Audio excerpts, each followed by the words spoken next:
busted this finger.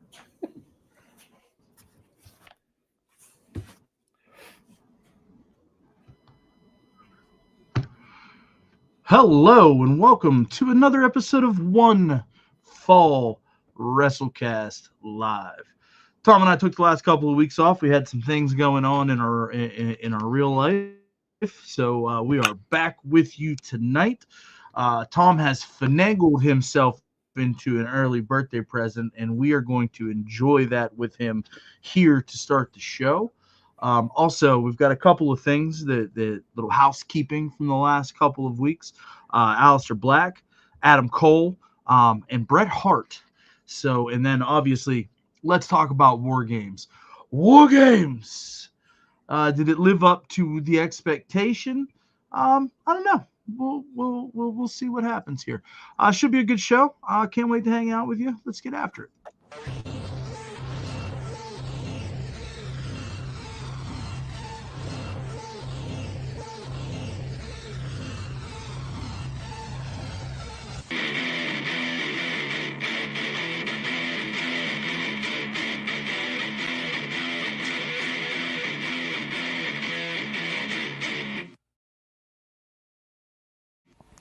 Welcome to the One Fall WrestleCast.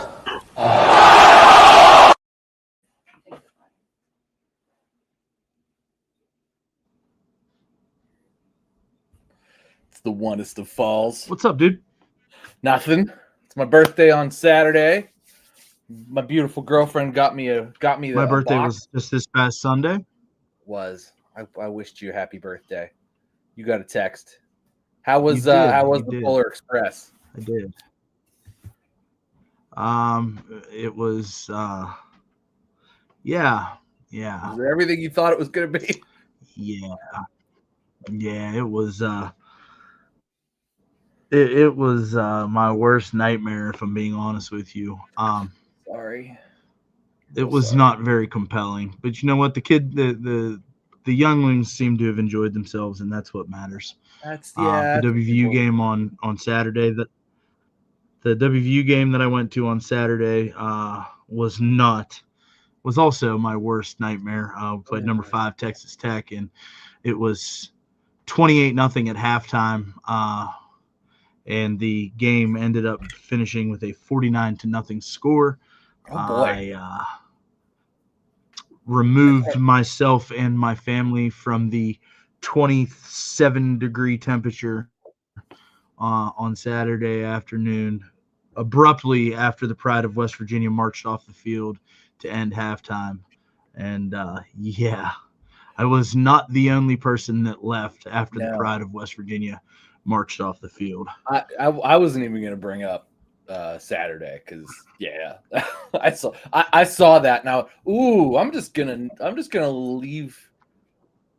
That wound is open, and I don't even need to bring that up. That we're gonna let that. I hadn't been to a WVU game in I don't know 10, 15 years maybe. So it was really cool to get to go and do that, and it felt very. Yeah. But I mean, I work on Saturdays, so but it was very nostalgic to be there. I had a lot of fun, despite the score, despite the weather. It was good. We had a good time. We got to spend an entire weekend together as a family, which was awesome, and couldn't have asked for a better birthday. I mean, WVU could have won. Yeah. So speaking of birthdays, I mean that was a given that wasn't going to happen. So I wasn't too concerned. But if you're just hopping on here and you missed the intro, Tom has finagled himself into an early birthday present, and we're going to go ahead and we're going to discover together what Tom has received in his Pro Wrestling Crate mystery box. So there you go, buddy. She's in here watching from the shadows too. She's just as eager to find out what's in here as the rest of us. So we have high hopes. Last year was a really good one. Last year was really good. Last year was a whole bunch of like little figures and like your Seasons Beatings the t-shirt. Joe Hendry shirt. The Joe Hendry shirt. Yeah. Oh, it already looks like we're getting good stuff in this one. I see some shirts. All right. So. No, just. Yes. All right. I'm gonna start here. All right. Well, this is just the outside. All right. So there's stuff. The list is on the back here, which we'll go over. But we're gonna start here. First and foremost, we've got a T-shirt. Oh, that's sweet. Wrestling Before Christmas. Oh, so it's like the Nightmare. That's very cool. That's very, very cool.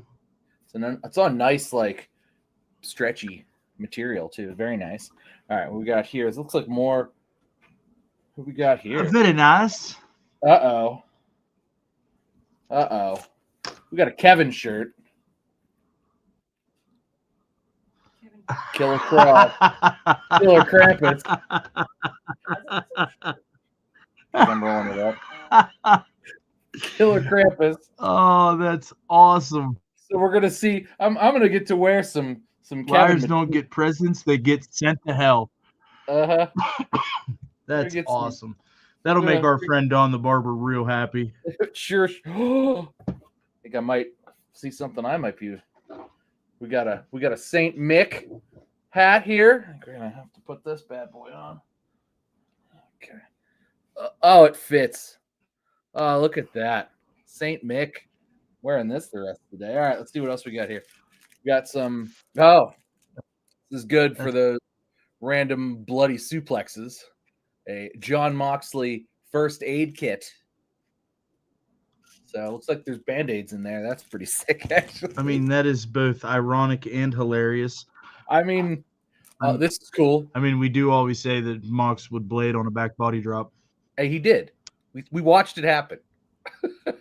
We got a Danhausen Hulk figure. What's this even called? Does it say? What is that? It's Danhausen, but as the Hulk. It's a pin. I'm trying to get it. It wants to focus on me. But it's Danhausen as the Hulk. Very cool. It's a pin. We got Buff, who is the stuff. And it looks like there's a picture. Is this a signed Buff bag? Cool. Oh no, even better. Signed RJ City. He does the AEW talk show thing. So yeah. There's a podcast for AEW. Yeah. So we got that and Buff Bagwell, the little Buff Bagwell guy, which is cool.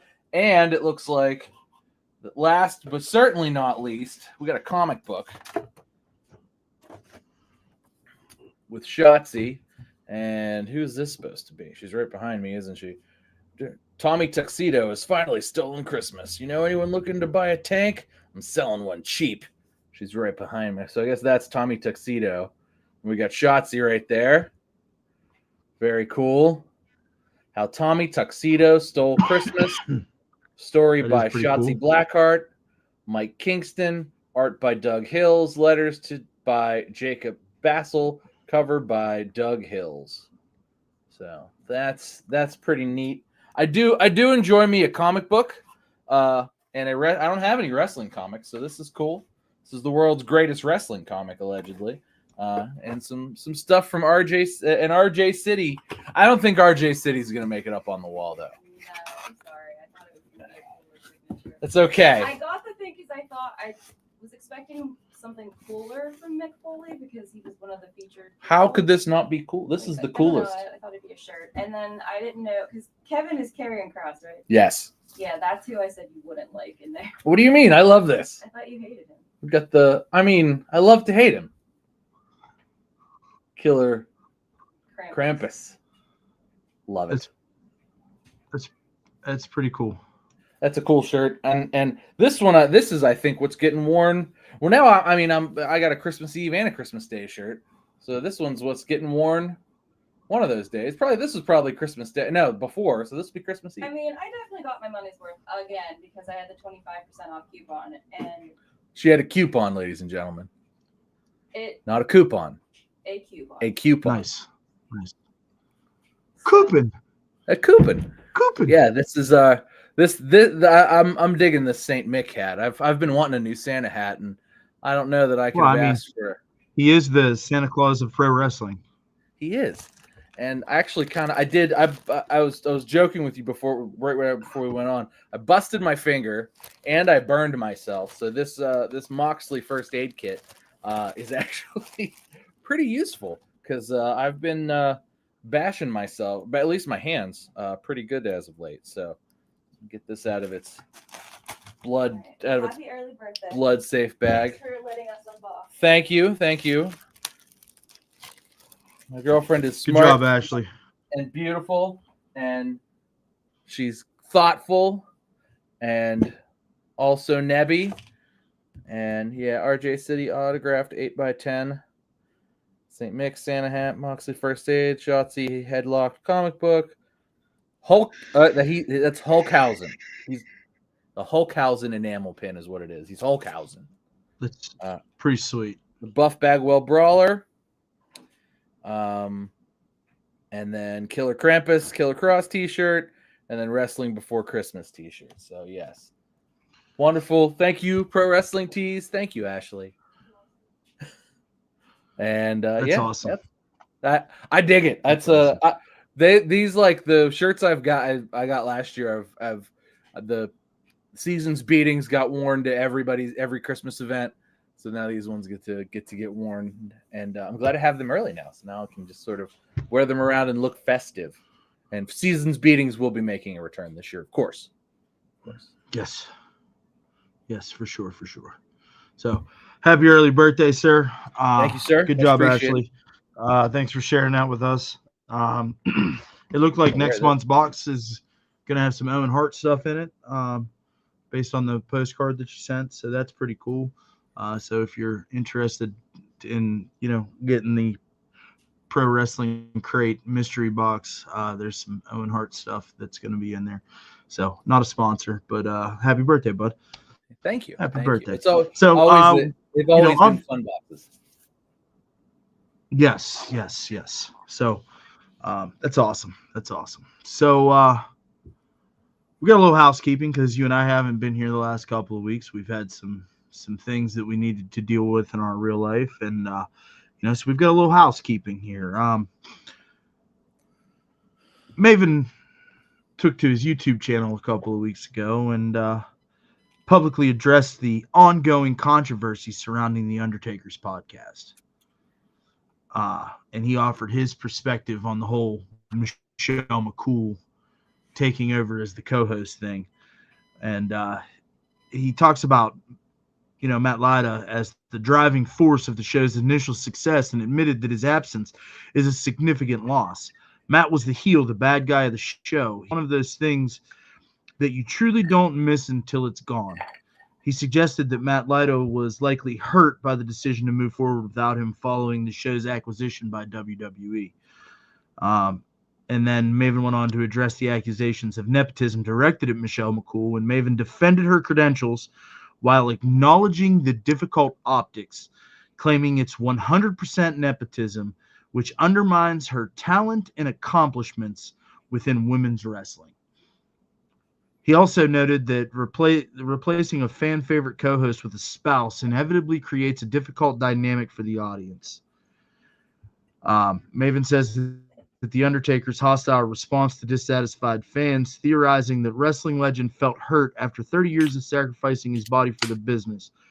Maven says, to me, this was an emotional reaction from the dead man. Maven concluded that Mark Calloway's legendary career affords him the autonomy to manage his projects as he sees fit. If he wants to have his own wife on the couch with him, he's earned that right. The question I have is, do you agree with Maven that The Undertaker has earned the right to change the show's format, or did you prefer the original version with Matt Lyda? So I did prefer the original version. However, I don't think Michelle McCool is a. I don't think that the show loses much or from having her on there. It's a different dynamic for certain. But I've always liked Michelle. I always thought that she was like better at talking than she was ever like given the microphone and given credit for. She's very good. I think the podcast with her is still very good. It's different. I have to. We have to acknowledge that it is different. So if you liked it in its form, in its It's prior a form, million times different. it's not the same. But that being said, I don't think it's bad or worse in any way. Do you? Like, I think it's still very good. It's very interesting, and I like yeah, the. I mean, but there's like no pushback anymore, and like that was kind of the That's thing. true. And I think Maven alluded to that. I think Maven alluded to that a little bit whenever he said that Matt Lytle was the driving force. He was the heel of the show, because he absolutely was. As a the Undertaker's lifelong friend, he was able to be in a position where he could, he could throw a couple sucker punches in there and a couple jabs and really get the dead man off balance and put us in a situation where we got a more candid version of Mark Calloway.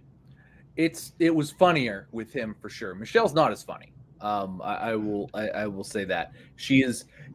It's a little too serious with the both of them. Sometimes you see like sort of heartfelt moments between them, and I do like that on the occasion. And I think that works better in a clip, maybe than it does in a full podcast form. But at the same time, I agree. I get what you're saying as far as like the pushback, because Michelle does not push back unless it comes to like very personal, like, oh, at your mom's house kind of stories, which is like, I guess that's interesting, but it's not the same as like that. Like, we don't give a shit, right, about the Undertaker and how his mom likes him, because I'm sure the Undertaker's mom likes him plenty, but like we don't care about that per se. It's an interesting moment, but at the same time, is it a necessary moment? Does it? It's less hard hitting. So I don't know. Like I said, I'm torn because I do like Michelle. I do like it in its current iteration. But that being said, I liked it in its prior iteration too, and it was a much different show. It was just not as. I mean, it was a little more raw before, and I feel like, especially currently with how the WWE podcasts work, they're all a little bit glazed over. They're a little too commercial, and so maybe as a whole, I think, yes, it fits better into what WWE is trying to do with its little podcast channel, but at the same time, it's sort of like it's just another one of the same type of WWE podcast type of deal, So I don't know. Like I said, I'm torn. I don't dislike it. I mean, Good. I don't know. I don't dislike it either, but it's not the show that I enjoyed listening to anymore. And there's just certain things that, like, if there's a certain guest on there, I might watch it for a little bit now. But the dynamic has definitely changed a ton, and I don't know. It's just, to me, it's not as entertaining as it used to be, and it's a little bit of a harder sell for me to carve out time to sit down and watch on YouTube or to listen to, if I'm hanging out or whatever. And I think that's okay too. If that's what the Undertaker wants, then so be it. And I'm glad that he's enjoying himself. At least I hope that he's still enjoying himself. And yeah, so that's kind of where I'm at on that. So I think too, it like in my head, it's almost like, well, I like the last version and I like this version. I wish he could do both. I understand why he wouldn't do both, but it's almost like I wish he could do kind of like what Jim Cornette does with the drive-through and the Jim Cornette show. You know what I mean? I kind of wish there was like a separate dynamic where it's like, all right, we get one on Sunday and we get one on Thursday or whatever. I understand why they don't do that, but to me, it's almost like night and day enough that it's like, well, if he could do two would be amazing. Do one with Matt and then do one with Michelle. But I understand why they don't. So do I agree with Maven? Yeah, I think he took the safest answer, and I feel like I'm doing the same thing here too. I do think that part of the reason I'm the way that I am on this is that I feel like the internet wrestling community was so hard on it and was so hard on Michelle. I'm like, look, you guys are like acting like this is the worst thing ever, and it's still not the worst. It's not bad. It's not. It's good a lot of the time, depending on, like you said, who the guest is. But it's still good like a lot of the time. And I think it works a lot better in clip form. Like that seems to me like tends to be how I consume it the most, is that like I'll watch 5 or 6 different, like, either YouTube shorts or Instagram reels or TikToks that are just clips of, 2 or 3 minutes of the podcast. And it's like really insightful stuff. Cause like, Michelle prompt him, The Undertaker will tell a story, and it kind of consistently fits in like a 2 and 3 minute kind of segment, which I feel like is really what WWE is trying to do with their podcast stuff, is try to like not only like get people to watch it and listen to it in long form, but also to like get people to watch the reels and the TikToks of it. And I think that this certainly fits that better. And that's how I consume a lot of it, is just that way. And then if it's something that I'm particularly interested in, instead of just watching the clips, I'll listen to or watch the whole thing. But I would say I'm a more consistent listener to it now or viewer than I was prior, just because of how the format has shifted. However, like you pointed out, it's shifted. It's a night and day difference. So it's kind of it's double-edged sword. And I totally understand why people would have criticism for it. But at the same time, I think they were overly critical of it in that case, and which kind of led me to push back and be like, actually, I like Michelle. And I really always have. So I'm just it kind of trying to put that spin on it to where it's just like, is it a nepotism thing? Yeah, for sure. But does The Undertaker just want to hang out with his wife and do a podcast? Yeah, he does. And who are we to be like, no, man, you can't do that. You only fell down, you only were buried alive a dozen times over the last 30 or 40 years. You're not allowed to do what you want to do now. Like, no, that's bullshit. Like, he's having a good time, as long as it's still a good show, which it is. It's just not the same, but nothing is. So I don't know. That's my 2 cents on it. I think the internet was too harsh on it, and they forced my opinion the other way. Because otherwise, I'd probably shit all over it. But they did it for me instead, so I can't agree with them. Well, I it is what it is, and the dead man and the WWE are going to continue to do things how they want it to be done, despite what the fan opinion is on it. And that's just really kind of where we're at, right? So, best of luck to 6 Feet Under with The Undertaker, not 6 Feet Under with Mark Calloway. So there's that. But yeah. Well, Tom, this past week, we got our bellies full of turkey and mashed potatoes and sweet potato casserole. And just like every year, Thanksgiving comes, so does bitter Bret Hart. I feel like people just wait to talk to Bret Hart until it's like Thanksgiving, and they're like, oh, it's November. It's almost over. Should we call Bret? And then Bret has something to say. So this particular clip, this particular quote, I should say, really just kind of hit me the wrong way. And Bret says, I see guys throwing punches, and they open their hand at the last second, and they slap the guy, and then they close it by the time they pull back. Who's that Irish guy? Sheamus. Yeah, he does those all the time. I see him, and I'm like, why don't you take 10 minutes, go down, and have someone teach you how to throw a punch instead of throwing that embarrassment of a punch. This little clip goes on to say, back in 2023, Hart also mentioned being embarrassed sitting in the crowd at Clash at the Castle 22, the night Sheamus faced Gunther in a widely acclaimed Intercontinental Championship match. I remember that. What a phenomenal match that was. Yeah, I think that was both of our match of the week that week. Those two beat the fuck out of one another in that match. I don't know what Bret Hart has to feel embarrassed for. I don't know that anybody ever beat the shit out of Bret Hart like that. Yeah, so I don't know what all of that is, but maybe Bill Goldberg. I really feel like if we were going to pick on somebody in current day pro wrestling, Sheamus was not the guy to direct that shot at. No.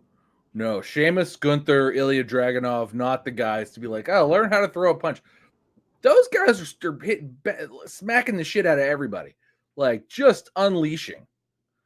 I mean, you want to talk about hard hitting? If I'm Bret Hart, I don't want anything to do with those guys. You know what I mean? I don't want to be in the ring with them. Yeah. You thought Bill Goldberg kicked you in the head real hard? Jesus Christ! Sheamus will kick your head clean off its shoulders. Man.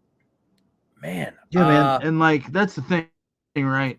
And it's like these are the types of dudes that that they throw heavy, they connect, that there's all kinds of reasons that if Bret Hart got in the ring with one of these guys, he would be crying that they were unsafe. Yeah, absolutely. But at the end of the day, none of them are, because nobody leaves a Sheamus match and goes, I'm going to be out for the next 8 months. Like, that just doesn't happen. Like, you're beat up. You've got welts all over your chest and your back and probably your face, but, maybe you'll break your nose, but, you can just put the face mask on. You'll be fine later. It's not like he gave you the world-ending concussion or, snapped your spine in 6 places or anything like that. He just slapped the shit out of your skin and made you look all kind of busted up. He could Sheamus is one of those guys that could really Gunther too, to a degree, depending on where he's going to slap you. But Sheamus will bust you open hard way without thinking too hard about it. And you might need some stitches, but you'll be able to wrestle a week or two later. So wrong guy to pick a fight with, especially to be like, I was embarrassed. It was Sheamus versus Gunther, which was arguably, one of the best matches of the last 5 years, so at least on WWE television. Yeah. So I don't get it, man. And it's like, I'm a giant fan of Bret Hart. I appreciate his body of work, throughout his career, all the way back to when he was a part of the Hart Foundation with Jim the Anvil Neidhart. I really enjoyed them as a tag team. I had the old school silver Hitman sunglasses whenever they were heels. When those first came out, I had those ones. Never had the pink ones. I had the silver ones. Always really enjoyed Bret Hart's work, and and I understand that, a few years back he had this stroke and he lost his filter and this, that, and the third. But it just like sometimes, man, I wish he would just take a step back, So weirdly enough, this week, and I saw it earlier today, he kind of was trying to. I saw a clip from Bret Hart or an interview or something. I think it was with Dave Meltzer, where he's sort of trying to bury the hatchet with Goldberg, where, he was kind of like, well, it was an accident. I don't hate Bill. I don't want to be bitter forever. And it's like, it's a little too late for that, Bret, but I appreciate the sentiment.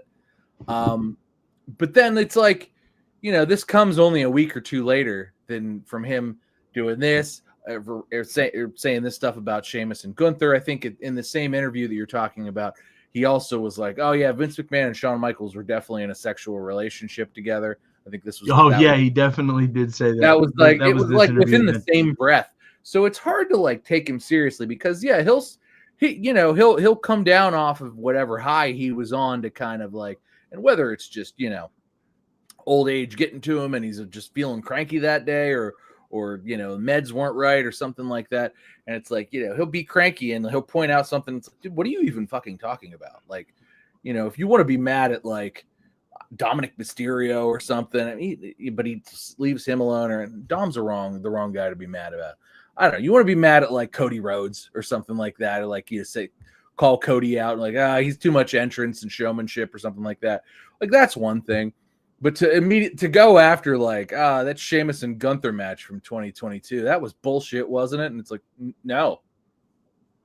No, it wasn't. It was actually No, great. no, Brett. No, it wasn't. It was Sorry, fucking sorry, phenomenal.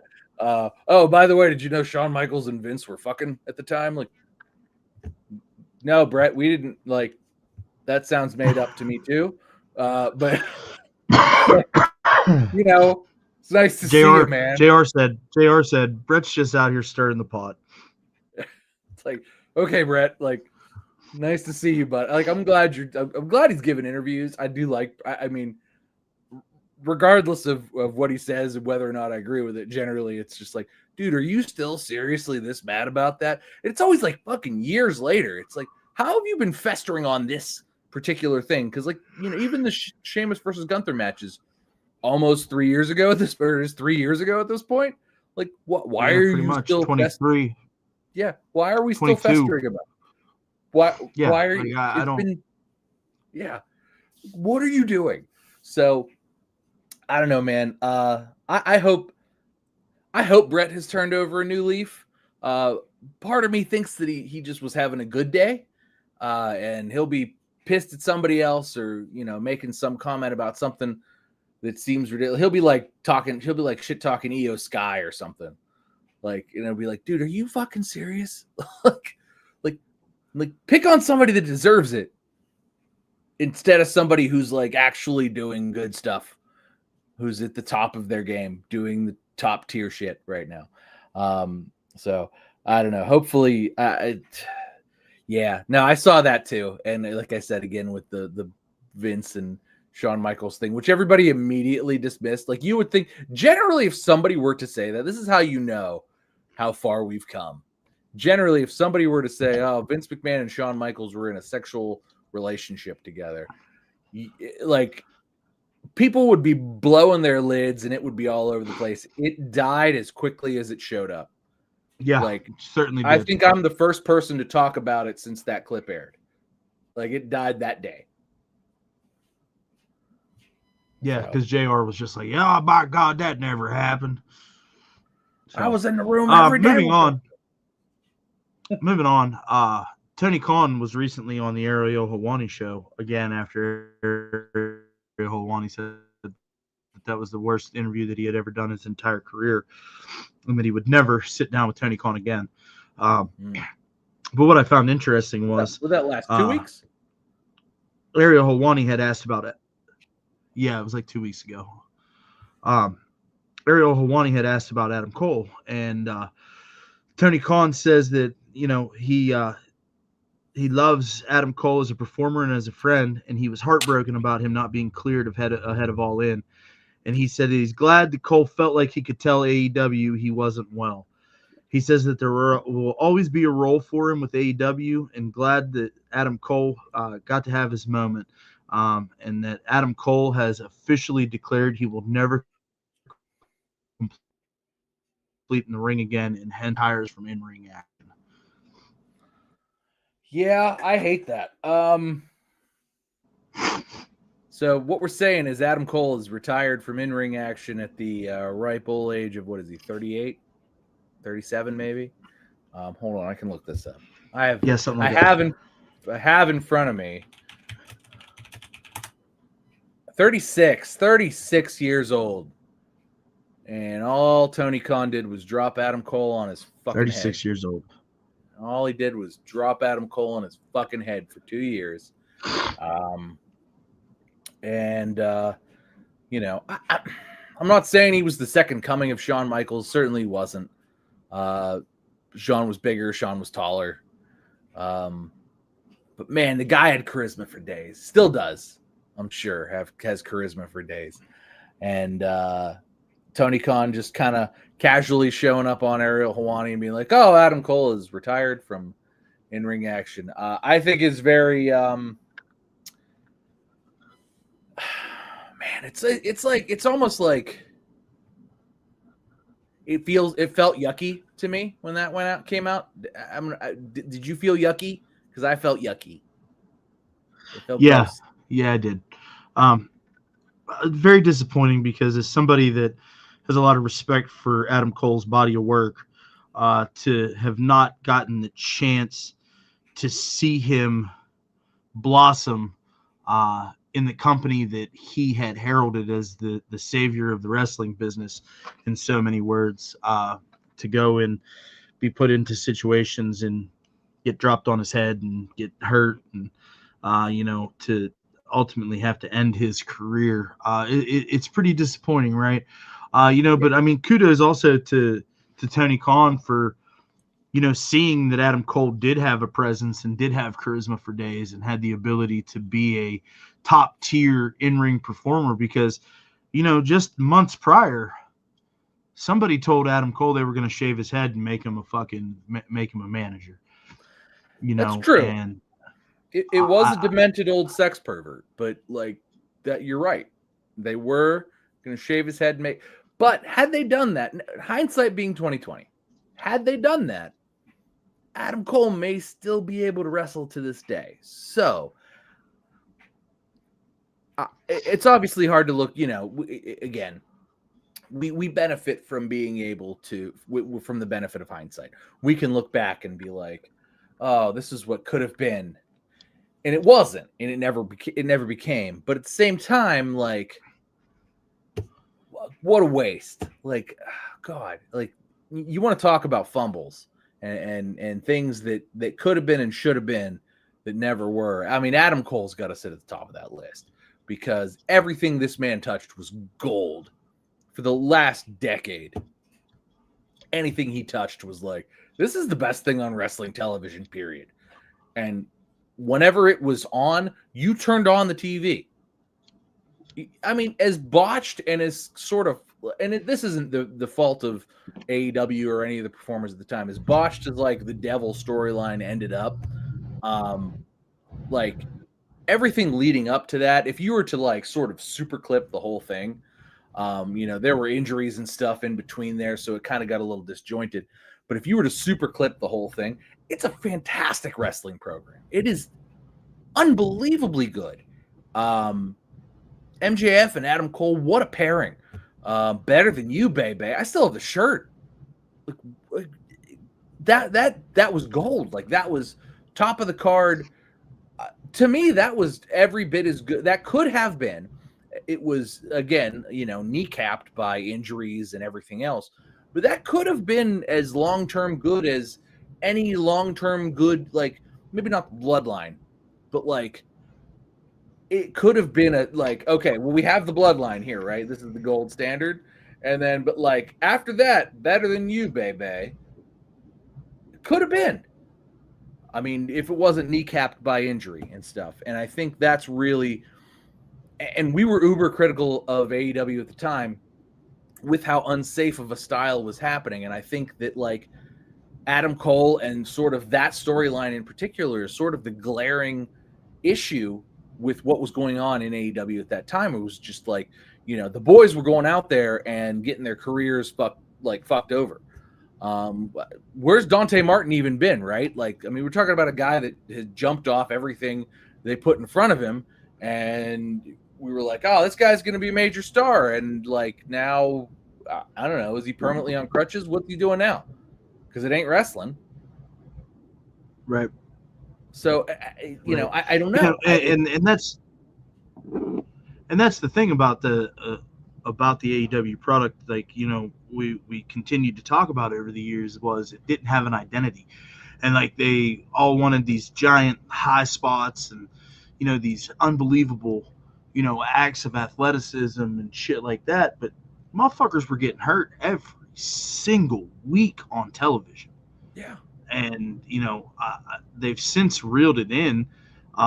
They still do a lot of wild shit, but it's in far better taste, I guess, is the best explanation than it was previously. And it's unfortunate that, some of these things have cost us some aspiring young and up and coming talent, and somebody that's a steady hand like Adam Cole, who will never see the inside of the ropes again. Yeah, that's. I hate to be proven right. You know what I mean? Especially when it comes to something like this. But we were so critical of all of this shit for years. And now we sit here, on our little soapboxes, like, this is what we didn't want to happen, right? Like this is what we were like, guys, you guys need to reel it in. And wasn't just us. There was everybody who has been a pro wrestling fan for decades and decades was like, this is unsustainable. You're going to get people hurt, people who are going to be important, people who you are going to need. And I feel like Adam Cole was one of those guys. And the product absolutely suffered because of it. Like that is an indisputable fact. The product suffered immensely because it hurt guys like Adam Cole. I don't know how Darby Allin is still alive. Yeah. If we're being honest, I don't know how Darby Allin is still alive. But like Adam Cole, Dante Martin, his brother, I can't remember his name, but they were what, Top Flight? Yeah. Yeah, Top Flight. Like there are so many who just like, I mean, they practically took out Ray. I mean, I don't know. I haven't seen Ray Fenix on WWE television for a little bit either. But like, Ray Fenix, same thing. Well, he was on he was on SmackDown on Friday. He was. You're right. I'm wrong. But like, they did the same. They would have done the same thing to Ray Fenix had he stuck around. Him probably being like, no, we're not going to renew our contracts, and like being sat at home for whatever it was, 3-4 months, is probably saved his career. If we're being honest, looking back at it here at this point, that broken leg, despite it being horrific and being a broken leg, was like, well, you can go back from a broken leg. You can't come back from a broken neck or a cracked skull or fractured spine or whatever else. Like he just broke his fucking leg. So it just sort of seems like the flip of a coin.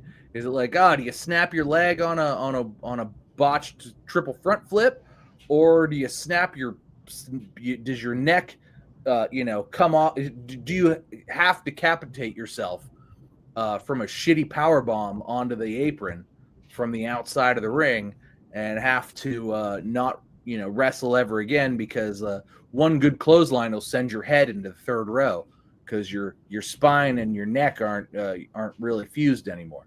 So it was irresponsible. It was irresponsible at the time, and just seeing this is sort of a like.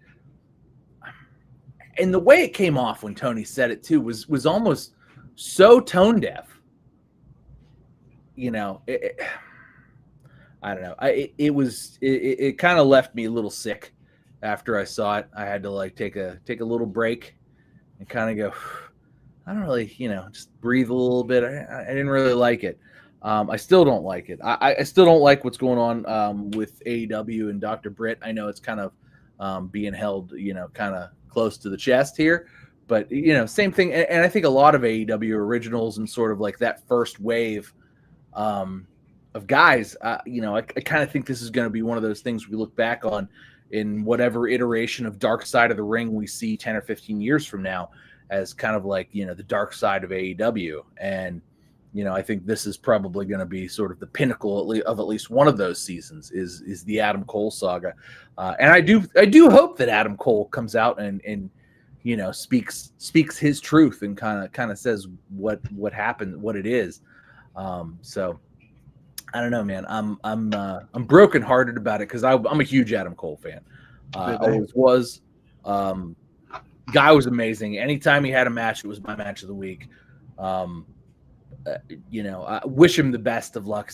By all accounts, is the nicest guy you'd ever want to meet. So I wish him all the best, and I hope that whatever it is he wants to do next that isn't land on his head is uber successful. And sure. I'll buy a T-shirt. For sure. Best of luck, Adam Cole, baby. So I don't know. It's a bummer for sure, but sometimes that's just the way the cookie crumbles.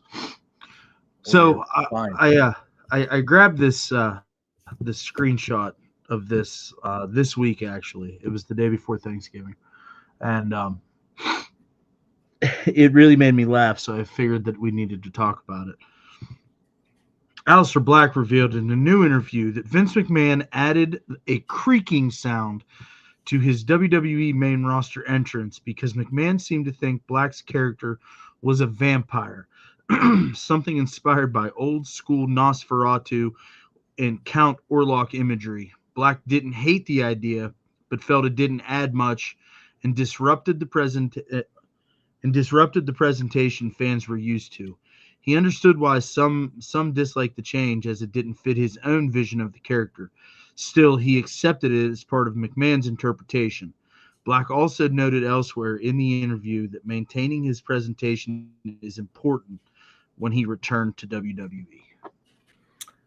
I feel like somebody else reported this at some point, like years ago, whenever that was the case. But man, that creak was so dumb. It was so out of place too, because it was like clearly the same music, and that creak was like a sound effect played over top. It was almost like that stormtrooper yell. It was like, ah, yo. Well, I mean, it's funny because like when we had decided that he was coming back, that was our thing. You know, like because it was comical. It was comic booky, and I think that was kind of, Vince McMahon could never really get away from that comic booky aspect of how things worked, right? It was always just like, oh, we got to make this a little bit goofy, and nothing could ever be serious. It always had to be a little bit goofy, and maybe that is what pro wrestling is at its heart. But at the same time, like maybe that's what pro wrestling was because Vince McMahon was so dominant in pro wrestling, and maybe he should have just left it out, right? Yeah.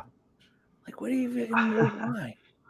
But you're right. It was dumb. It was weird. It was weird and dumb.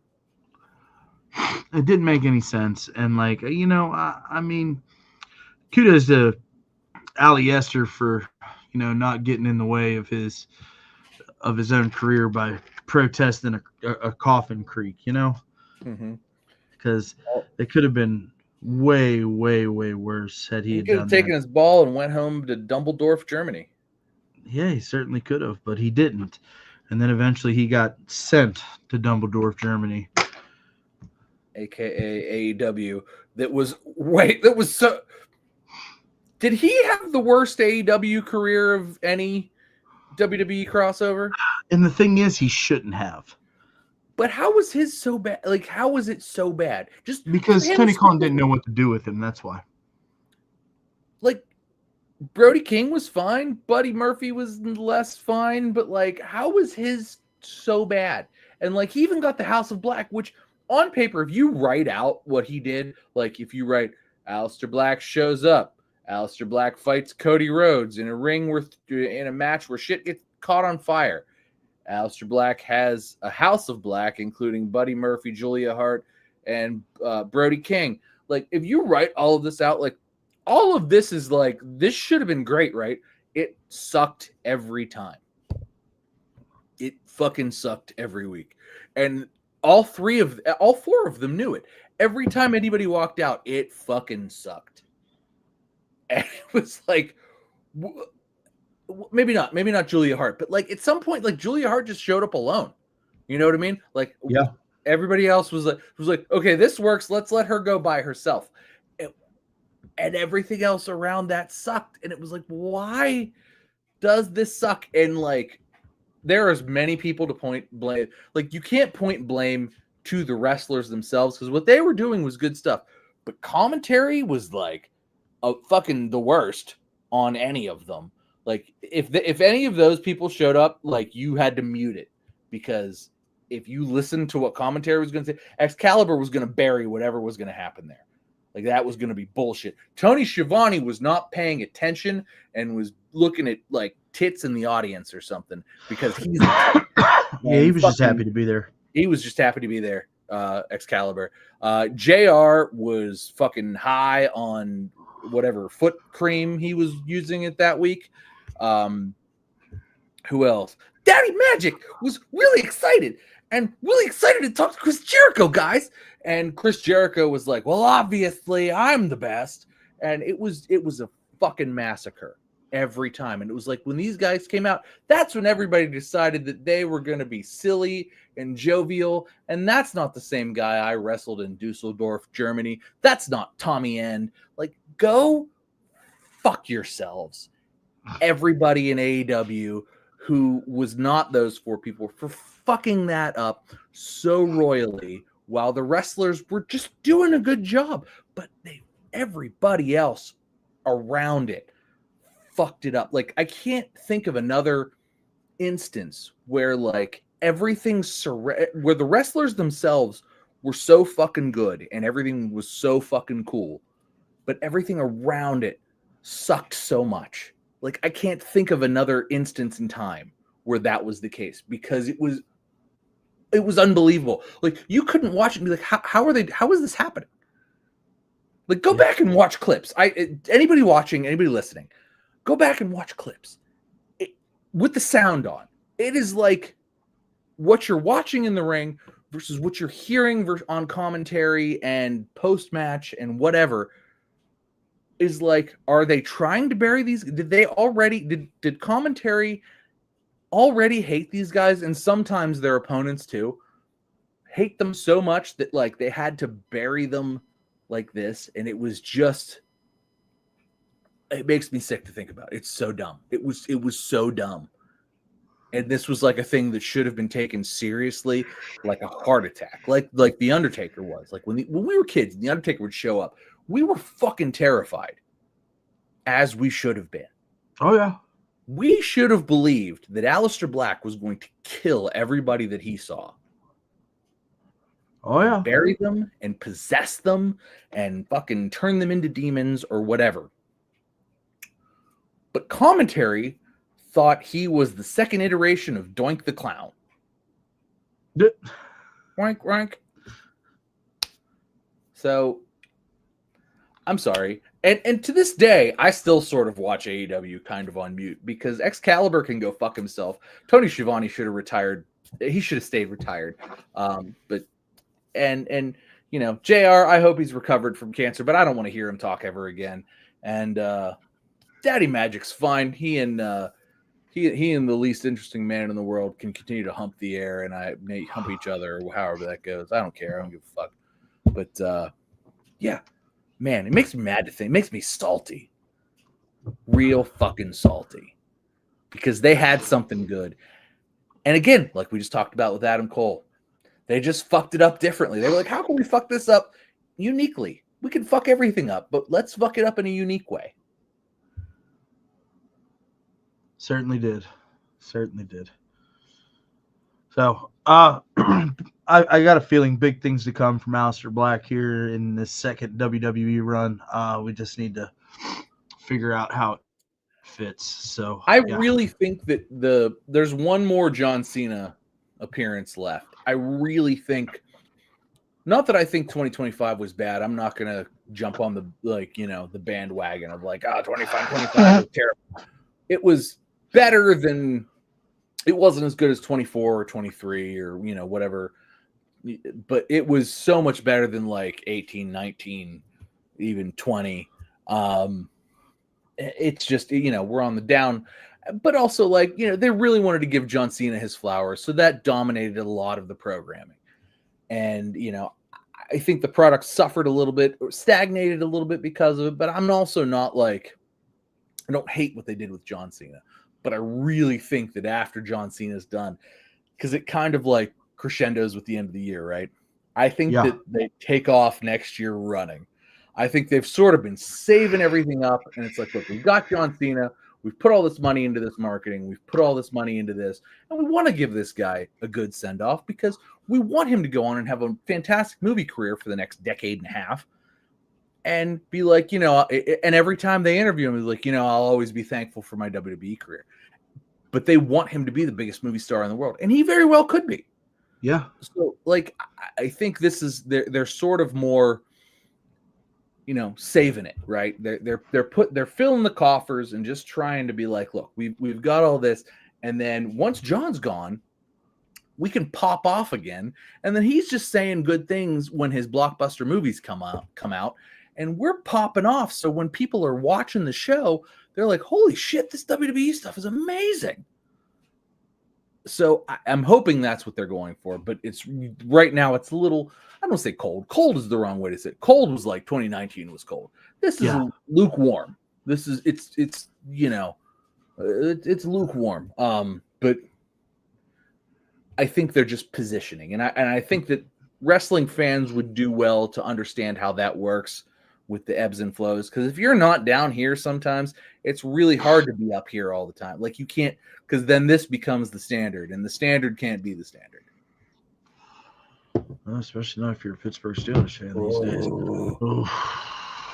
The only team to do slightly better, but still maybe just as bad as West Virginia University this weekend. Good God, bro. What a terrible weekend in my sports life.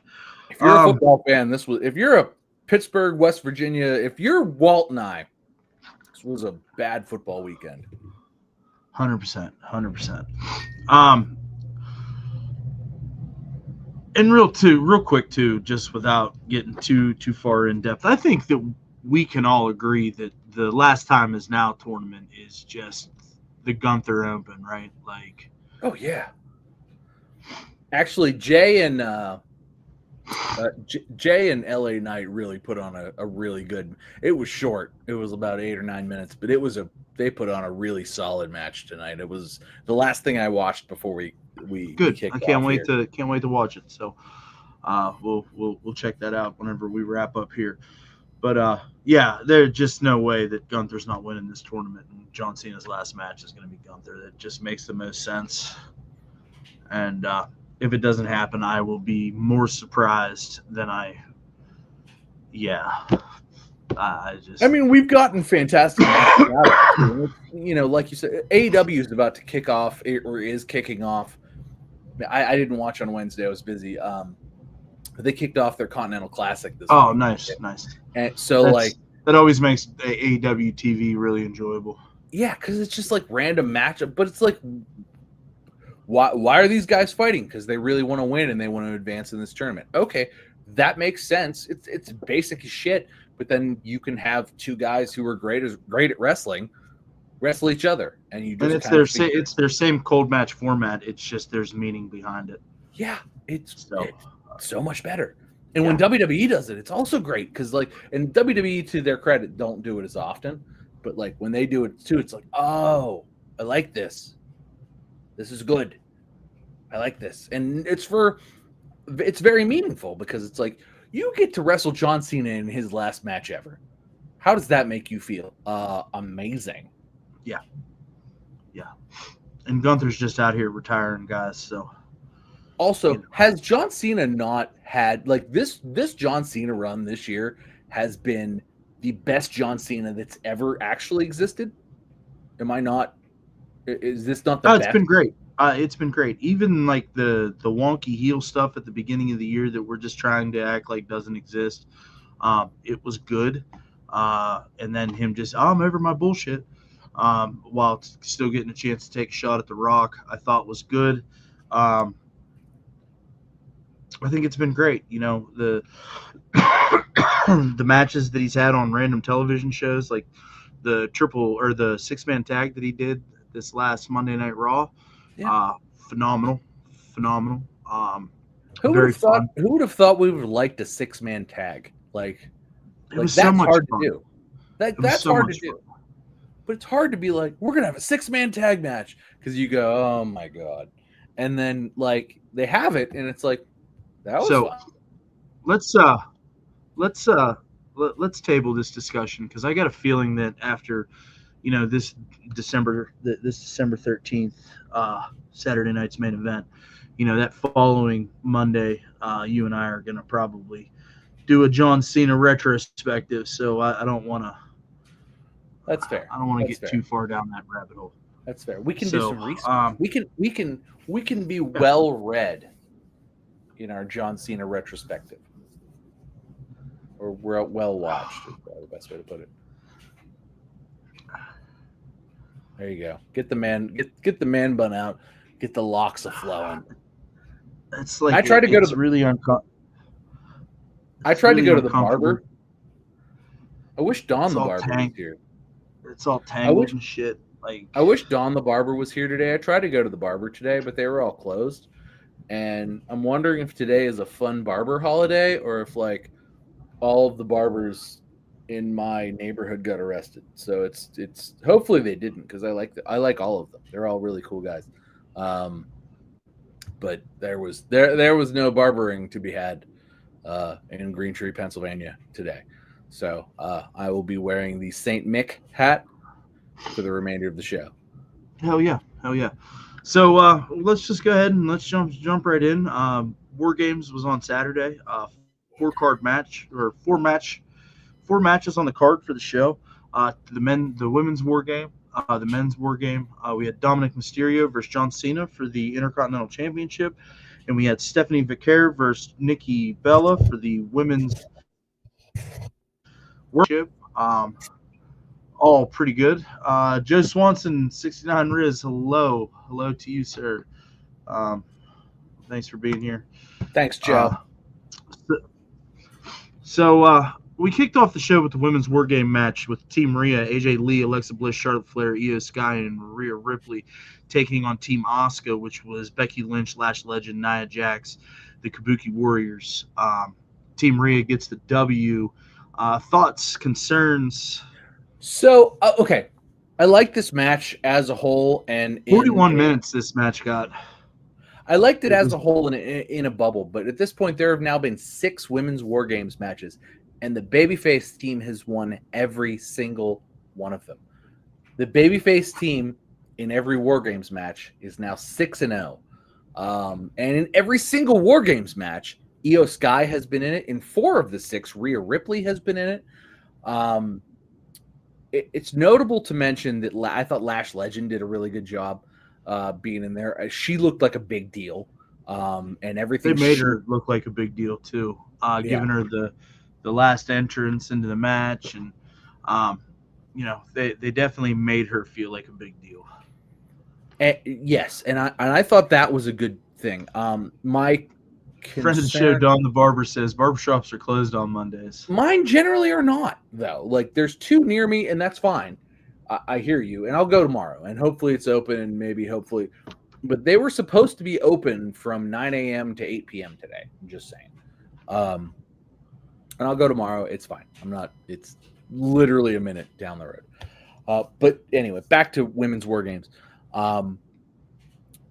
It was a good match. I thought the timing was good. Io did the trash can spot, which I get now, but I'm like, it's happened 6 times now, so I'm a little over it. I expected them to do it, but like maybe this is the last one of those. Maybe Io doesn't get to do War Games next time because she's done 6 of 6.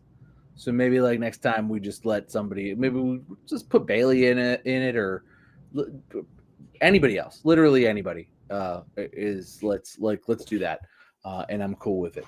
I understand why the face team won. That makes sense. And watching the opening segment on Raw, like it's a good segue into what's going on next with all of those women. So that's cool. And I really liked everybody in this match. And I thought again, in isolation, within a bubble, this was a great this match. This was the best match on the card in isolation, I think. And I do think that they really did a good job. A bold take, Cotton. I really, really liked 2 things with Charlotte Flair. The Charlotte Flair and Becky Lynch standoff, which we've not seen in quite some time. This is the first time. WrestleMania 39? Those 2 were 38? It's 39? been 3. It's been at least 4 years. These 2 have not. They've kept, to WWE's credit, they have kept these 2 away from each other for years. And now they're, still.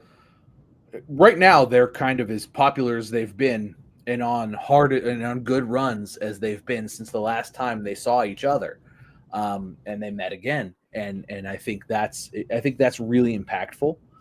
And I think that it was a really good, like there were a lot of really good moments inside of a really good match. That being said, this is the 6th time in a row that the babyface team has won women's war games in the women's war games match, and there have only been 6 of them. So it's unfortunate to see from that perspective.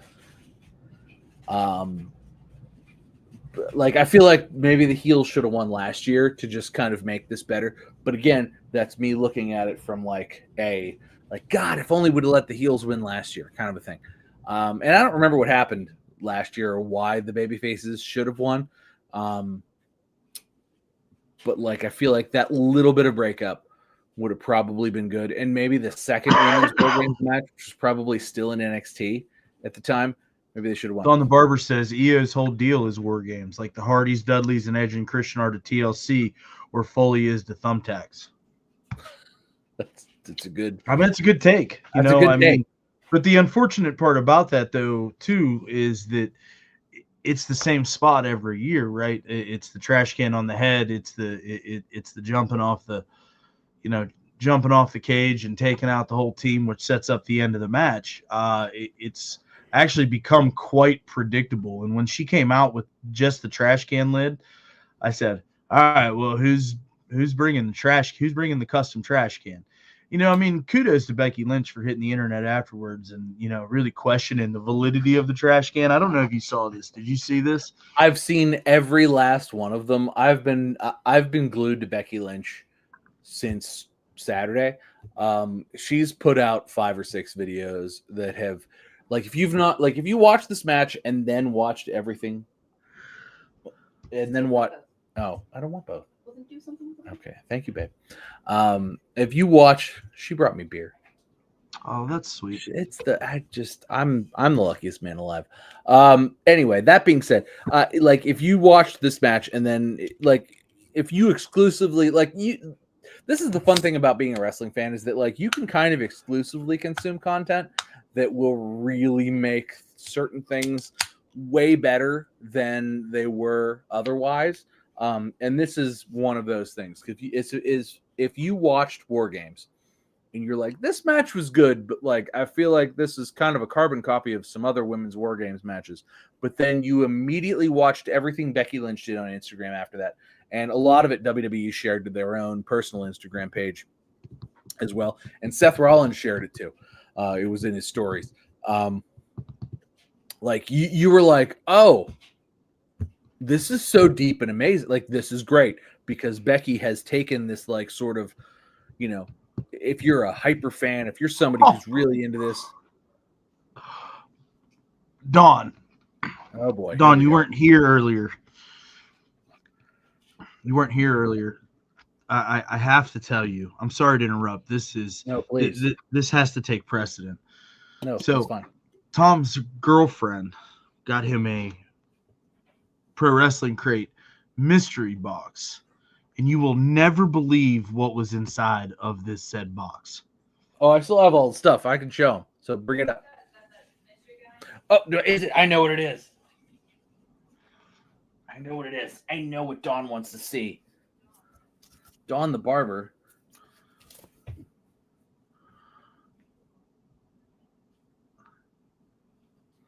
Killer Krampus.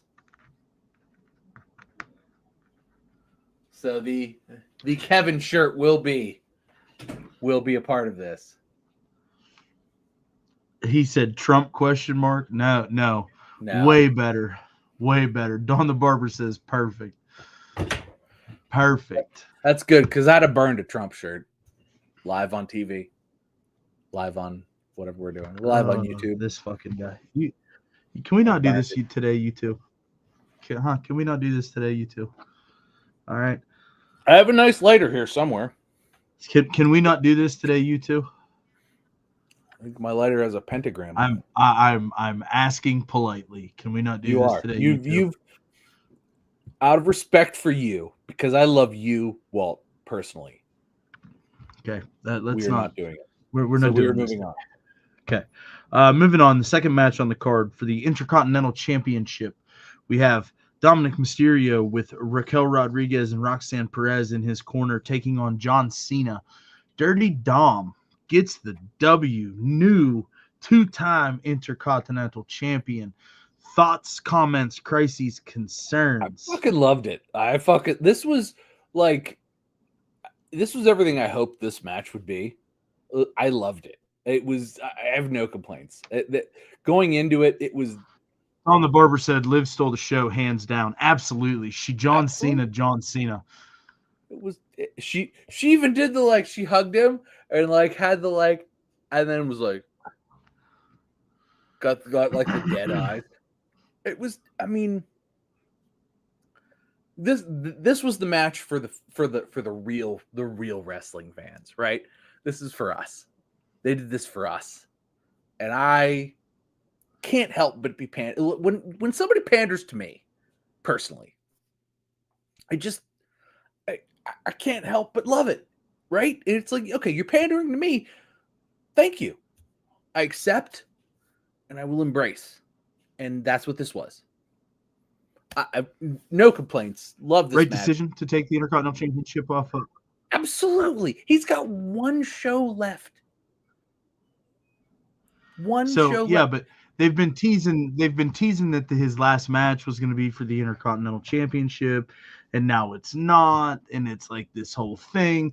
So did they book themselves into a corner here? No, I mean, why wouldn't you put it back on Gunther?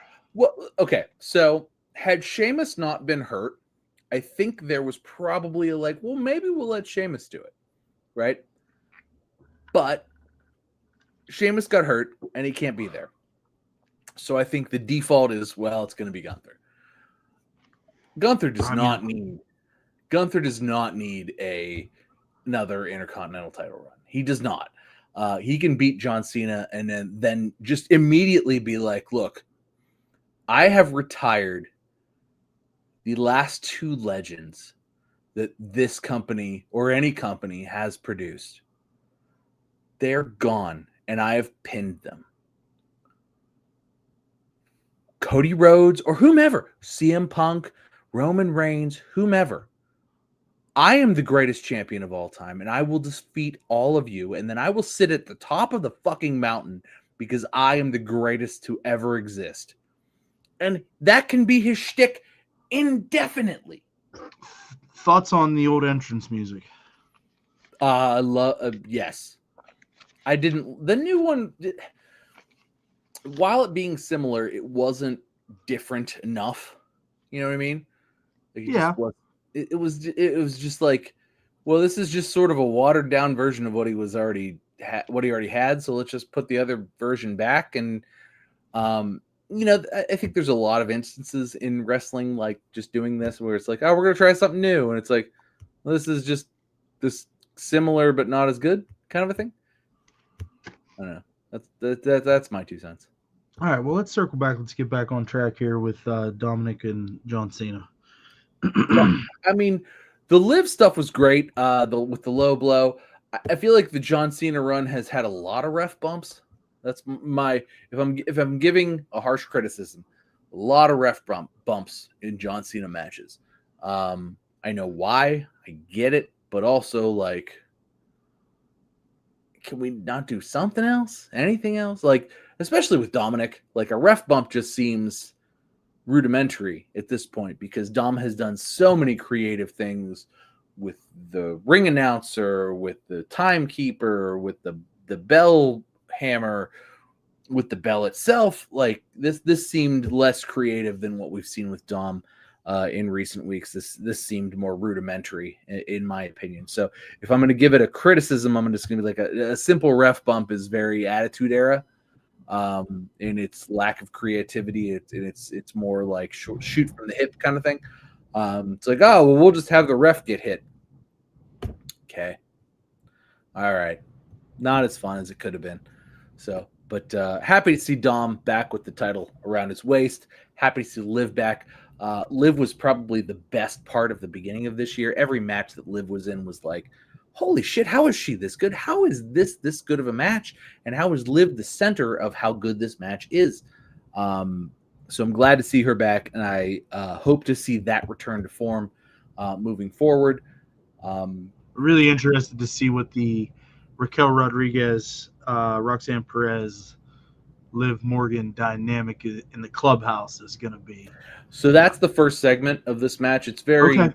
it's very, or this week. It's very huggy. I don't know if there's probably more segments. I only watched the first 45 minutes or so. But it was a very huggy, like, hey, you know, you guys have been weak, but it starts over tonight, and our dominance returns, kind of a thing. So that was the first segment. Anyway, I don't know what happens after that. So if it crashed and burned later in the night, in after segments, that's one thing. That being said, I really think that Dom has really come into his own since Liv has been hurt. Guy can carry anything you want to give him. A show, a company, a title, multiple titles. He's amazing.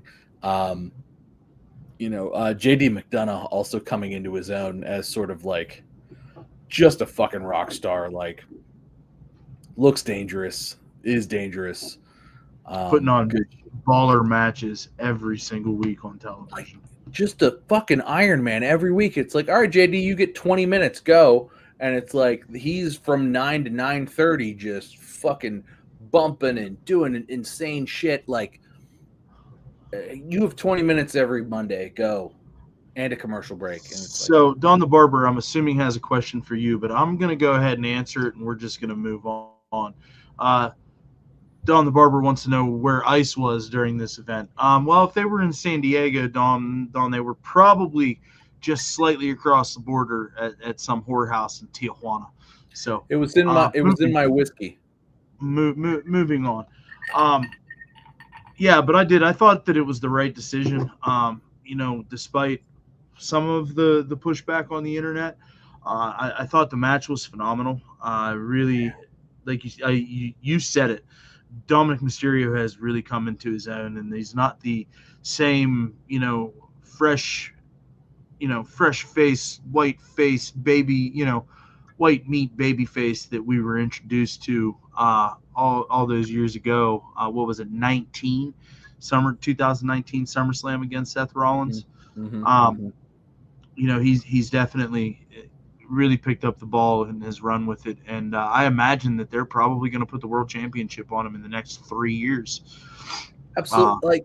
We're going to see him versus Braun Breaker at some WrestleMania main event here in the next couple of years, and we're going to be like, this is what we wanted, this is what needs to happen.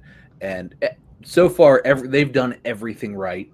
Really looking forward to how they book this. John Cena's last time is now Saturday night's main event with up and coming NXT talent versus main roster talent.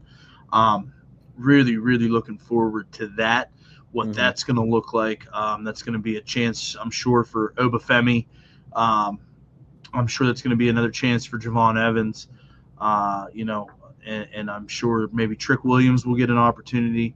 Maybe we'll get to see Ethan Page or Ricky Saints on that show. Should be great. Really excited for what that's going to look like here in just a few short weeks. Yeah. So John Cena doing John Cena things on his way out, and I couldn't be more appreciative. I really position the business moving forward beyond him. Yeah, I think that while it's been a little like we'd said earlier, a little stagnant while we've been kind of working to this. There's been some holdback, clearly, with some just like, look, man, you're getting fucking John Cena dream matches here throughout the week. And if we're being honest, they've been some of the best of John Cena's career. Like, we're not getting like, oh, this is like, Goldberg versus The Undertaker in Saudi Arabia bullshit. We're getting like prime big match John Cena matches that have kind of exceeded, because he's got talent that can kind of carry and exceed what he's done prior in his career. And I think that like we need to be appreciative of that. And also we're going to look back on this, I think, with rose-colored glasses. This is going to be a thing that everybody looks back on like, man, that final John Cena run was really something, wasn't it? Like, okay, maybe the heel turn was a little shaky, and like that's how we'll talk about it. But like moving forward, it'll be like that was really something, wasn't it? We'll kind of look I'm back gonna on fucking it. lose my shit. Uh-oh, you're back now. Uh-oh, are they up? Are they up? No, it's just I'm soaking laggy. Like, We're gonna fight Comcast. Can we fight Comcast? Can you call Comcast over? Can we fight them together? I would love to punch Comcast. why? Can I punch Comcast? All right, moving on. We had the Women's World Championship match between Stephanie Vicaire and Nikki Bella. Thoughts, comments, crises, concerns. Nikki's best match since returning. It's a low bar. Yeah, and I still thought it was a fucking train wreck. Low bar. I don't have. It was. I think it's more of a notch in Stephanie's bedpost than it is. Than it was a good match. This was clearly the pee break match. It didn't go very long. I don't think this is over. I hope it is. I want it to be over. 12 minutes and 20 seconds. Okay, and that includes entrances, I assume. I don't think it's over. I hope it is. I wish it was. If it's over, I don't have criticism. I don't think it's over. If it's not over, like this needs to end because Nikki Bella is not mid-card talent anymore. Like she's not even partially this isn't even anywhere she should be partially, you know what I mean? Like she should be maybe cut a promo, come out, do the entrance, la la la la la la na na na na, and just kind of do that. But like, don't like let's just not anymore with this. Like it was fine. I think it's good. I think it was good that Stephanie defended on a PLE. I think it was good that she won on a PLE. But I don't want to see Nikki Bella anymore in a main event title picture. You know what I mean? Like, if Stephanie's going to beat her on the opening match of Raw after a promo in 5 minutes, whatever. But, like, also, can we just stop? Like, can this be over? Like, let's let Stephanie move on. Like, let's let her fight literally anybody else. Please. Maybe Natty. Can Natty be next? This would be so much better. Like, if we could have Natty. Like, let's just go anybody else. Literally anybody else. Please. For the love of God. Claps. I got cheers. Woo! I like it.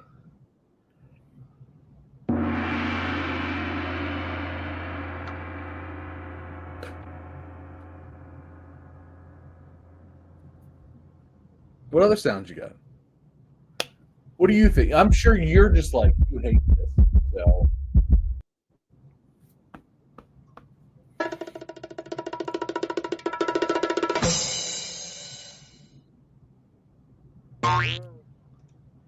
Oh, that was dirty.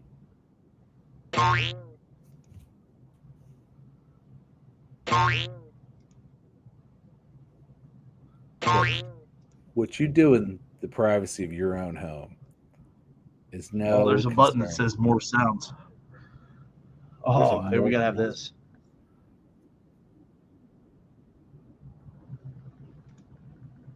Could you hear that one? No, what was it?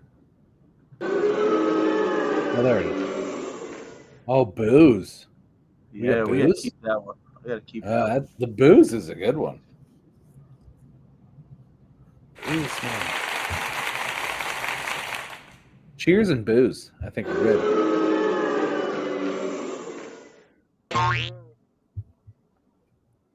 Where are you on the Nikki Bella train? Buddy, we already know where I'm at on the Nikki Bella train. I know, that's why I asked.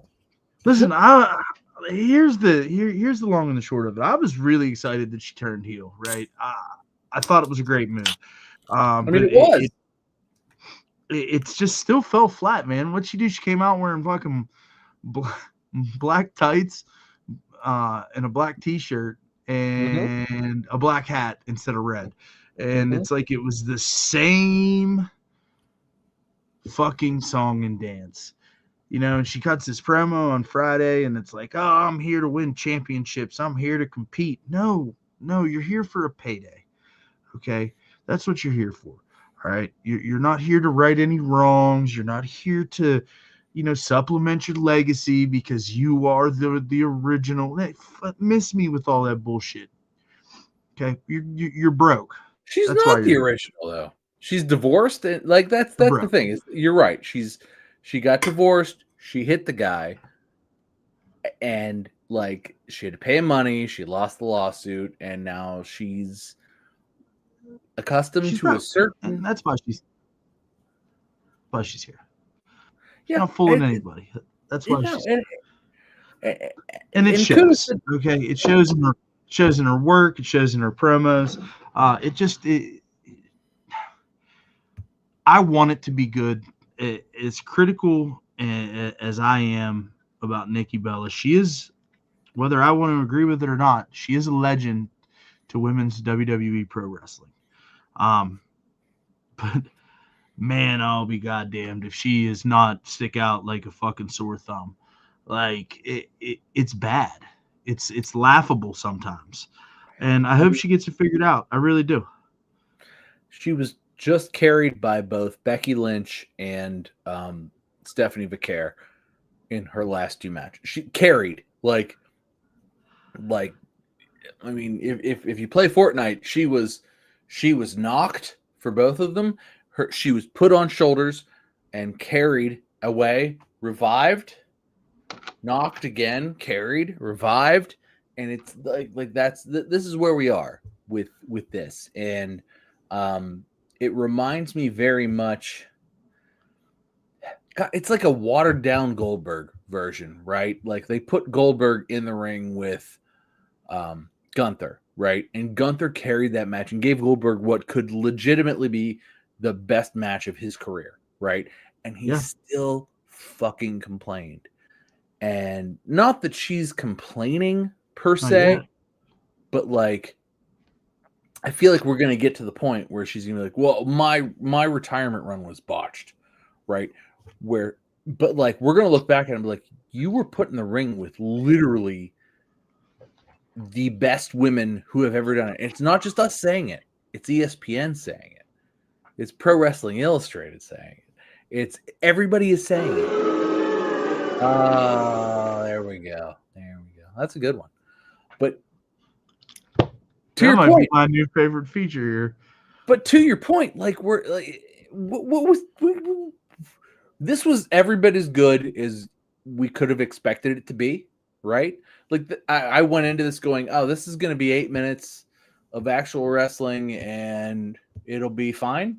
And everybody was like, well, this should have been on Raw. And it's like, yeah, but they would have had to make it the main event. And this was not a main event level match. This is a great go take a pee before the next 40-minute match that's about to happen match. And that's what it was. It was fine. It fulfilled exactly what it needed to fulfill on the card, on a 4-match card. It fulfilled it. And, I pity the fools who paid $30 for ESPN this month. That this seems to be a running trend. Why are we getting fucking bullshit 2-hour? Here, this sums it up. All right, this sums up Nikki Bella's match.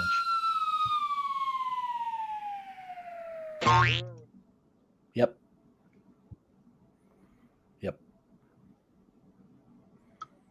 She's older than we are. I mean, she looks great. Yeah, she dyes her hair. Wow.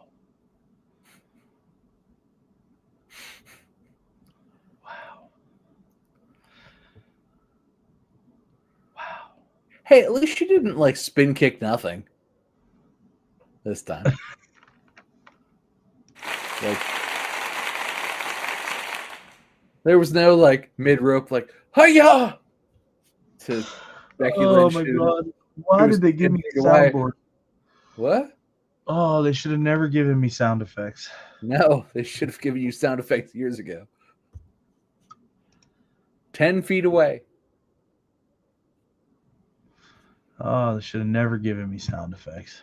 Tell me I'm wrong. 10 feet away. Oh my god. Moving on, we had the main event. We had the Vision, Braun Breaker, Bronson Reed, Logan Paul, Drew McIntyre, and Brock Lesnar. On Against- paper, this is the greatest War Games match that has ever existed ever in the history of war and games. Took on CM Punk, Cody Rhodes, Jimmy and Jay Uso, and Roman Reigns. This match sucked balls. Wasn't very good, was it? It sucked balls. Wasn't very good. I can't even like sugarcoat it. Like, well, it was no. This sucked. This was terrible. This match was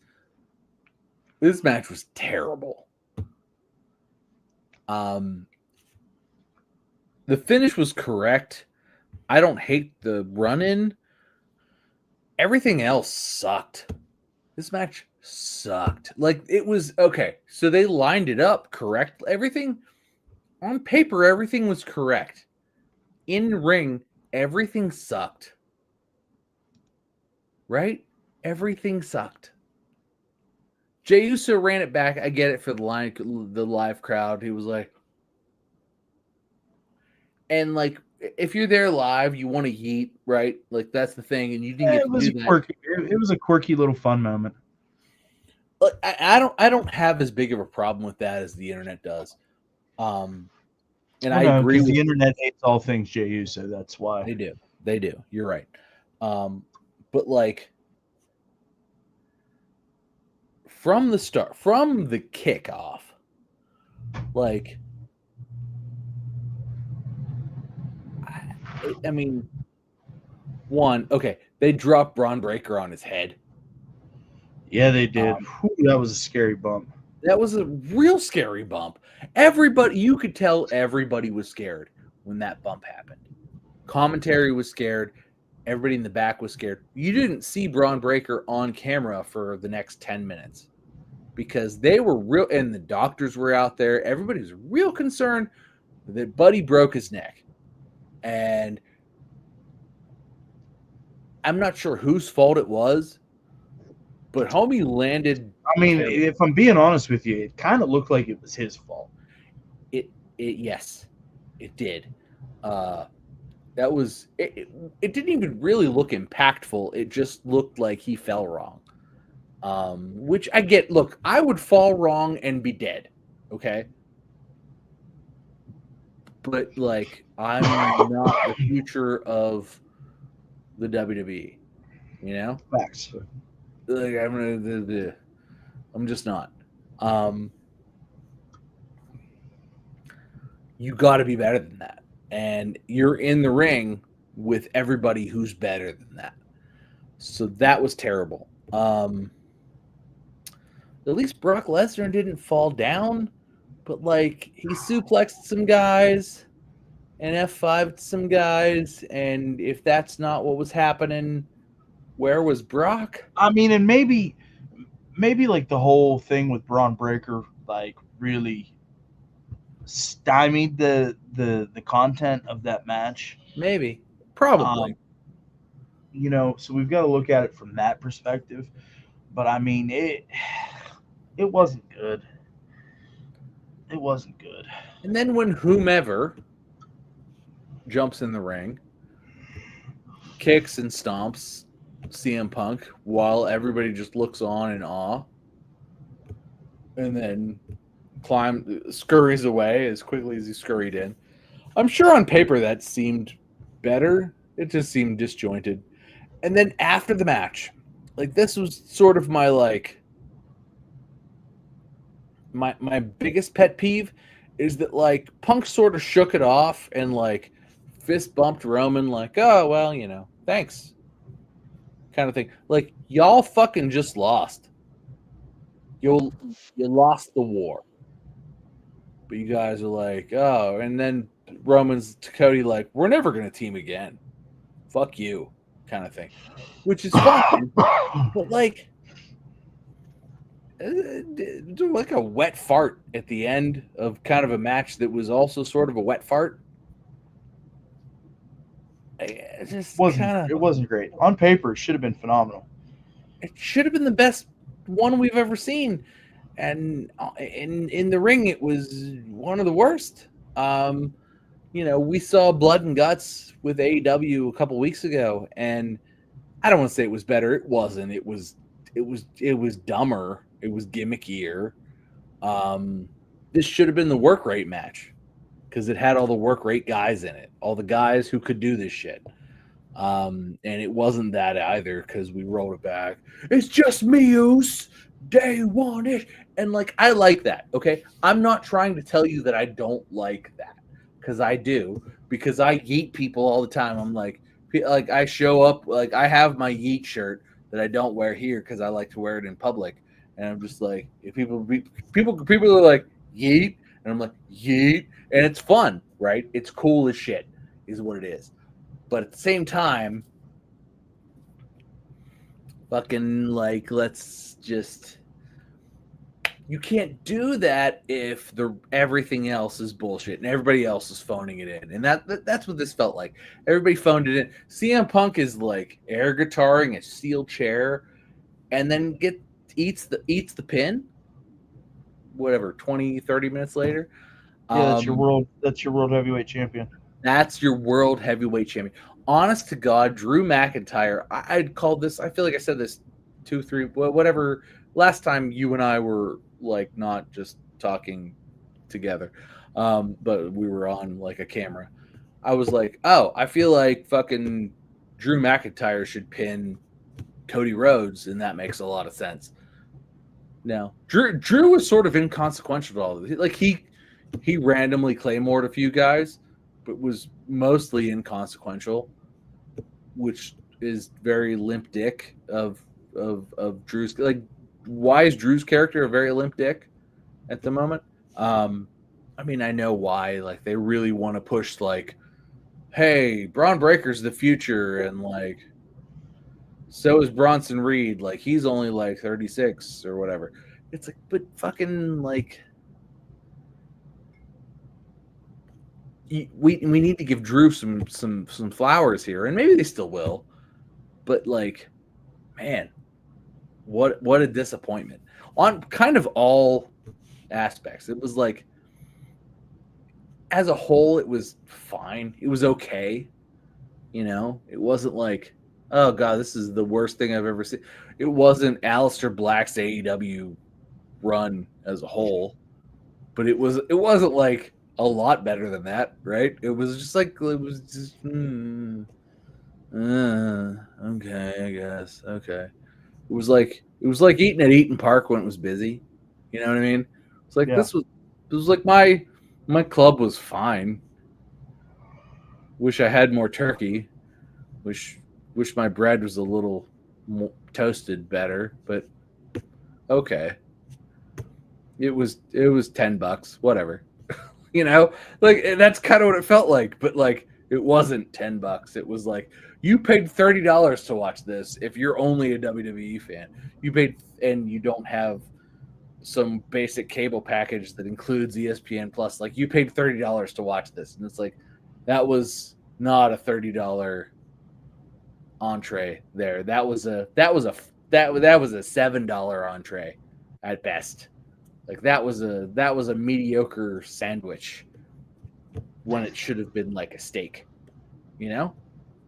Should have had at least a sirloin. I shouldn't have had, like, maybe it wasn't a fillet. Should at least had like a sirloin, right? Like, but it was a turkey sandwich. Maybe a cold turkey sandwich. Not that I don't like a cold turkey sandwich, but like, not for $30. And that's where we are with this shit. Like, that's where we are with this shit. Like, if you're gonna be like, no, we're gonna be on ESPN and it's $30 a month, like, you gotta fucking bring it. And so far, you guys have not brought it at all. There's been no break. In fact, if anything, it's been a downgrade to what the $6 Peacock shit was, right? Like Peacock was $6 and it was better than this. And this is $30 and it's just like eat a dick, fuck you, here's this shit. And that's what we get. And it's like, here's your $30 dick sandwich, you fucks. Like fucking come on. Come the fuck on. And we're doing this. I agree. But I think coming out of this, the big question, the biggest question is, who was that masked man? I know who it was. Who? You do too. It was Austin Theory. Whether it's actually Austin Theory is yet to be determined. Maybe they showed tonight again. I'm only 45 minutes into Raw. It's Austin Theory. I mean, that's who it was Saturday. It was his build. He's the guy. It's him. Whether it actually is Austin Theory, maybe it's like, oh, well, we'll just make it Chris Jericho or whatever. Chris Jericho didn't scurry up that cage and scurry out of that cage. It was either Austin Theory under that match or it was Montez Ford. But we'll see who it is in kayfabe. I hope it's Austin Theory. And I hope there's a really good story that really pushes Austin Theory moving forward. I agree, because I think that there's definitely something special about that dude, and I don't think that he's gotten a fair shake since the whole who's your daddy gimmick, with him and Vinnie Mac. So and the Fabergé egg. Oh my God. That The Rock gifted. Like, how many storylines that had The Rock sort of pinpointed into fell apart in the last 3 years? At least 2, but Jesus fucking Christ, dude. I hope if anything comes out of this, I hope that 5 years from now we're like, oh yeah, The Rock, he was an Attitude Era wrestler, and we never talk about him again. Because his every contribution to WWE has been oh my God, big time hot start that fucking ends up being wet diarrhea, fucking shit your pants. Every time. It's not been good. So coming out of Wargames, what's your grade? I'll give it a C. I think everything but the men's Wargames was good.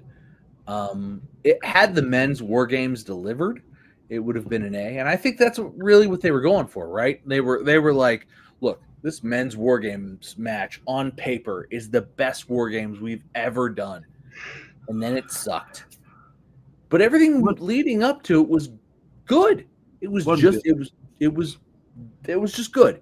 It was standard across the board, like a solid B, right? Going in like Dom and John Cena was a solid B plus, maybe an A, but everything else going in was a solid B. And then you get to the men's Wargames match, and on paper this should have been your home run out of the park, point to the lights kind of moment. And man, did all of those guys just fall on their faces. I mean, if I'm Triple H, I'm laying into every last one of those guys. What the fuck were you doing? What the fuck was that? This was Triple H.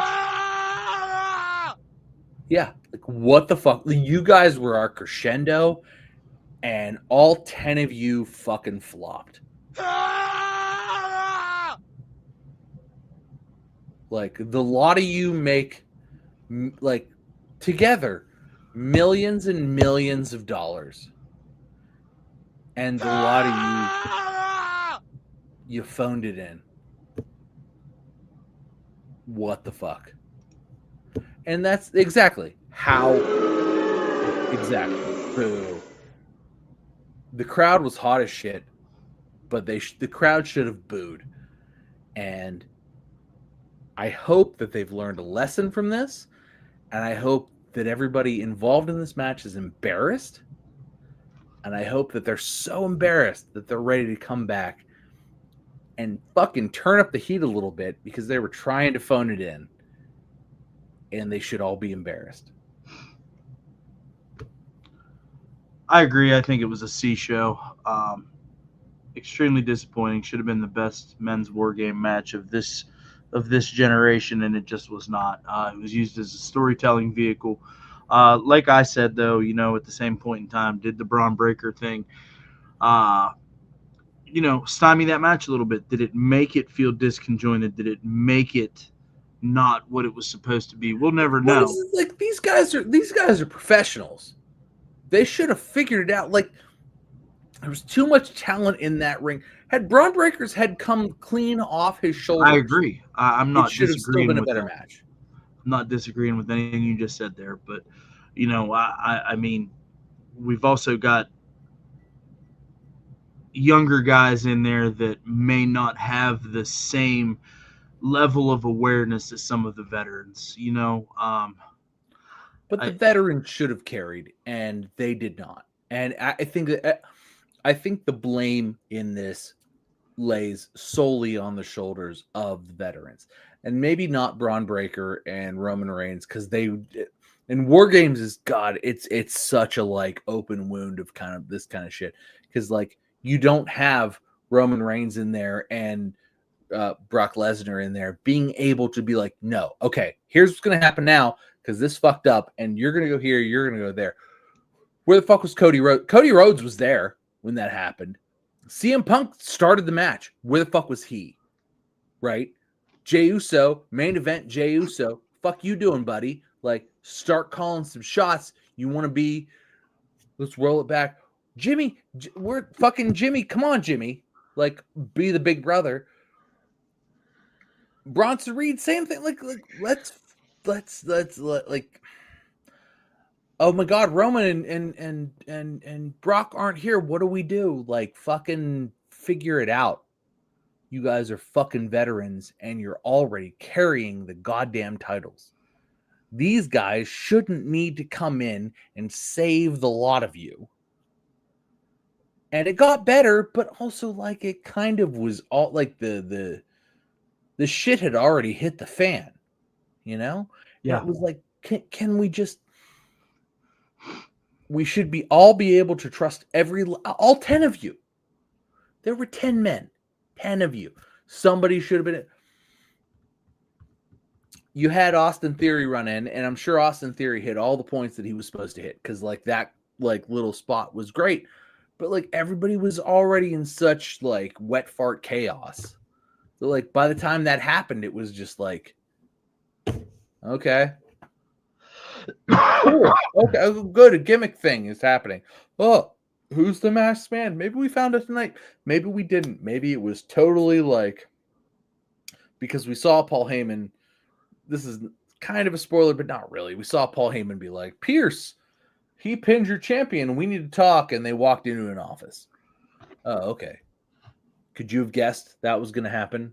That Paul Heyman was going to be like, this guy deserves a title shot because he pinned your champion. Like, come on. Yeah, so I don't know. Overall, it was a solid show. It wasn't anything special, though, and a little disappointed going towards the end of the year here. ESPN needs to pick it up, because we're like they've tripled the price of what a premium live event costs if you're not already paying for cable. Like, it's fucking pick it up. Like, this is bullshit. Like, if you're gonna do this shit for $30 a month, like, pick it up, because you're already below what you were for the $6 product. Pick it up. If I'm Disney, I'm like, fucking, what the fuck internet is that? would have you believe that ESPN is not thrilled with the performance of WWE on their network. They shouldn't be. ESPN should be fucking pissed. So, I'm pissed for you, ESPN, and I don't even pay for I'm it. not. I don't give a fuck. So, All right, man. Well, looks like we just got one final piece of business left, and that's the world famous One Fall WrestleCast match of the week.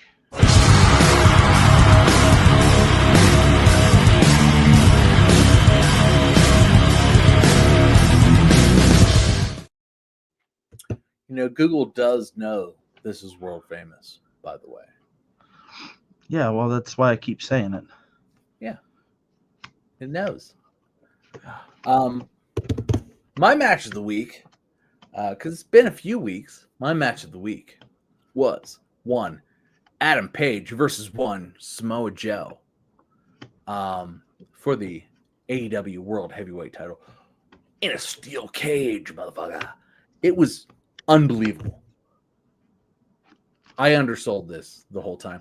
I've loved this feud. Adam Page's title run was better than his first one, but this feud with Samoa Joe has been. I've watched all of it. It was fantastic. This match was the pinnacle of it.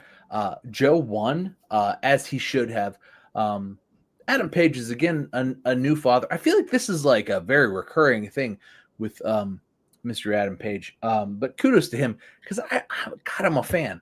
I really like the guy. A new father again. Lost the title. I'm sure we won't see him for a few months. What a cage match. So good. Samoa Joe, so good. Continues to be at like what is Joe? 46, 47 at this point? Joe is amazing. Yeah, he's up there. The AEW World Champion again. I'm sure he won't be the World Champion for a long time. He's not of the age to carry a title for months and months. But man is Joe fucking good. And man is Adam Page good when he's with Samoa Joe. Man, was this a good match. These guys are unbelievable. I would really like to see Adam Page as not a new father in like a WWE booking kind of thing where it's like kind of a little more comic booky and a little more like not week to week per se, but like kind of like pinnacle to pinnacle sort of thing. Better writing, better storytelling, not written by him. I would really like to see that for Adam Page. But Samoa Joe continues to be kind of just a giant among men. And the whole feud was great. This match was impeccable. And both of these guys really deserve all the credit because they kind of put on a program that existed, sort of isolated from everything else that goes on in the AEW stratosphere. I know I was really critical of AEW for sort of this whole episode, but like, man, this match was great. And the whole feud was great. And I loved it. And it was 10, 15 days ago, whatever it was now. Great stuff. And if you've not watched it, it all exists, I think, on YouTube at this point.